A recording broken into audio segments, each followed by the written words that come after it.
good afternoon. Welcome to Vanessa Loves. I love how this works. Okay, so I wake up this morning and my intention before I did my Qigong was I want to follow my heart today. I want to follow my intuition step by step, right from what I choose to drink and eat, how I choose to think, what I choose to say, how I choose to behave. I don't want to have necessarily anything planned. I just want to follow my heart step by step. So then that was my intention as I did my Qigong and I went to the gym, so I had extra time to think about it. Then I had coffee with a beautiful girlfriend of mine who has so much to value just by being who she is, Jane Mott. And then I had a couple of hours before I picked my daughter up from work, which is where I just am now at 5 o'clock. And so I thought, I know, what do I feel like doing? I'm going to take my notebook and my pen and my book and my pens and my crayons, and I'm going to go and sit in Starbucks and I'm going to mind map my next project, which wasn't what I'd actually planned to do this afternoon, but it felt right to do that. So I'm mind mapping my next project. So I've got colours and my papers and I've got all my earphones in listening to my music, and a man sneezes over the other side of the coffee shop, so I say bless you, and he looks up and smiles, and I carry on doing my colouring and my mind mapping, getting all my ideas together, and then I go, oh god, gotta go, it's time to pick Liberty up. And he comes over and he says, do you mind me asking what you're doing? Is this your work? So I tell him that, this is the way that I learn and I can plan things, being visual and dyslexic. I find that this tool that my dad taught me when I was 13 to write essays has just worked for me ever since, 30 years.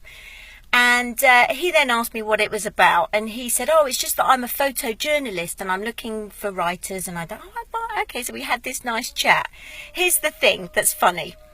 I only said to myself yesterday, do you know, I could really do with meeting some more photographers, because sometimes I find it hard to match photographs with my blogs.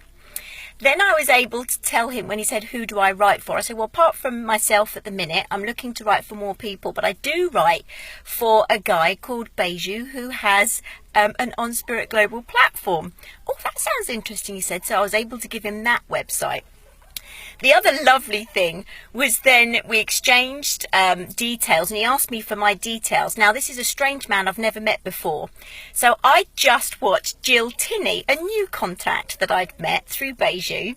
I just watched her 7 tips for networking, and she said, always get the other person's details, then you are in control of that relationship. So I said, if you could write your email address down and your name, I'll email you. So thank you for that, Jill. And for me, this is feeling so totally in flow. I am absolutely inspired by just being in each present moment. And I really just wanted to document how I feel right now as a result, because I put it on my page earlier this morning about, sorry if I broke your rules, but I was following my intuition. And I think sometimes we get too caught up in what should I do, what's expected of me. Whereas just today, my intention was to follow my heart step by step by step, as I had a day that was possible to do that, because I wanted to see how that felt. I am having the most inspiring conversations as a result of thinking this way, following my heart step by step in each moment. I'm having so much more fun. I feel so much more in flow. And here's the other thing. Some people watching this will just think, oh, for God's sake, that's so nauseating. I've had that said to me before. Oh, you're always so happy, or you always see the bright side of life. And I said, what's the other alternative? Now, here's the thing. If you think that, you are completely shutting yourself off to how this works.